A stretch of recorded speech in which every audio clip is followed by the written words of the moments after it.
بسم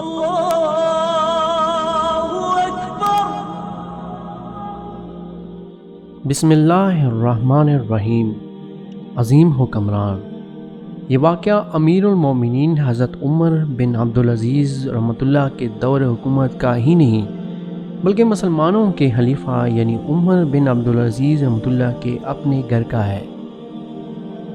ایک دن آپ رحمۃ اللہ کے گھر میں صحن میں آپ صلی اللہ علیہ وسلم کا کمسن بیٹا کھڑا رو رہا تھا۔ بچے کی ماں خلیفہ کی بیوی نے سوچا شاید بچے کو بھوک ستا رہی ہے۔ اس نے اسے سینے سے لگایا، اندر لے آئی، پیار کیا اور کھانا دیا، لیکن بچہ چپ نہ ہوا اور اس کی حالت بدستور وہی رہی تو ماں کا دل بچے کی حالت پر تڑپ اٹھا۔ اس نے بڑی محبت اور شفقت کے ساتھ بچے سے رونے کی سبب پوچھے۔ بچے نے روتے ہوئے ماں کو بتایا، ماں میرا لباس جگہ جگہ سے پھٹ چکا ہے اور جہاں سے پھٹ جاتا ہے آپ وہاں پیوند لگا دیتی ہے۔ اب تو میرے لباس میں اور پیوند لگانے کی جگہ بھی نہیں رہی۔ مدرسے میں میرے سارے ساتھی اچھے کپڑے میں آتے ہیں، وہ میرا مذاق اڑاتے ہوئے کہتے ہیں تم خلیفہ کے بیٹے ہو کر بھی اس حلیے میں مدرسے جاتے ہو۔ ماں ننھے بچے کی یہ بات سن کر بہت رنجیدہ ہوئی۔ اس نے بچے کو بہلا پھسلا کر سمجھانے کی بہت کوشش کی، لیکن بچہ نہ مانا اور اس نے کہہ دیا ماں اگر آپ نے مجھے نیا لباس نہ سلوا کر دیا تو میں کل مدرسے نہیں جاؤں گا۔ اسی دوران حضرت عمر بن عبدالعزیز رحمۃ اللہ گھر میں داخل ہوئے۔ بچے کی ماں نے اسے اپنے شوہر سے کہا، اے مسلمانوں کے خلیفہ، میں ایک بادشاہ زادی ہونے کے باوجود گھر کے سارے کام خود کرتی ہوں۔ میں نے روکا پیگا کھا کر آپ صلی اللہ علیہ وسلم کے ساتھ گزارا کیا ہے، ہمیشہ آپ رحمۃ اللہ کی اطاعت کی ہے۔ آپ رحمۃ اللہ کے حکم پر اپنی دولت جائیداد اور زیورات بیت المال میں جمع کرا دیے۔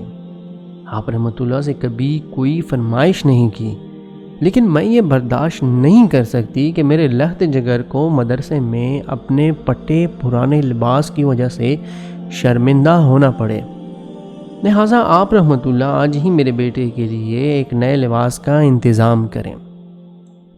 حضرت عمر بن عبدالعزیز رحمۃ اللہ کے دل پر بیوی کے ان باتوں کا گہرا اثر ہوا۔ وہ اپنے بچے کو نیا لباس دلوانا چاہتے تھے، لیکن ان کی جیب میں پوٹی کھوڑی تک نہ تھی۔ چنانچہ آپ رحمۃ اللہ نے بیوی سے کاغذ قلم منگوایا اور بیت المال کے وزیر کو ایک رکا لکھ کر بھیجا کہ میرے اگلے ماہ کی تنخواہ میں سے کچھ رقم پیشگی دے دو، اگلے ماہ تنخواہ سے کاٹ لینا۔ کچھ دیر بعد بیت المال کے وزیر کا جوابی خط ملا، اس میں لکھا تھا، اے خلیفہ، آپ رحمۃ اللہ اس بات کی کیسی ضمانت دیں گے کہ آپ رحمۃ اللہ اگلے مہینے تک زندہ رہیں گے اور خلیفہ کے منصب پر فائز بھی رہیں گے۔ عمر بن عبدالعزیز رحمۃ اللہ یہ سب پڑھ کر خاموش ہو گئے۔ بھلا وہ اس کی ضمانت کیسے دے سکتے تھے؟ چنانچہ انہوں نے اپنی بیوی اور بیٹے کو سمجھایا کہ اگلے مہینے تنخواہ ملنے پر نیا لباس منگوا دوں گا۔ دیکھا بچوں، ایک عظیم مسلمان حکمران کی حالت زندگی، سادگی اور دیانتداری، کیا ہم اپنے آج کے حکمرانوں سے اس کی توقع کر سکتے ہیں؟ آپ بھی اس کے کمنٹس میں اس کا جواب دیں۔ انشاءاللہ ہم اگلی ویڈیو میں حاضر ہوں گے، تب تک اللہ حافظ۔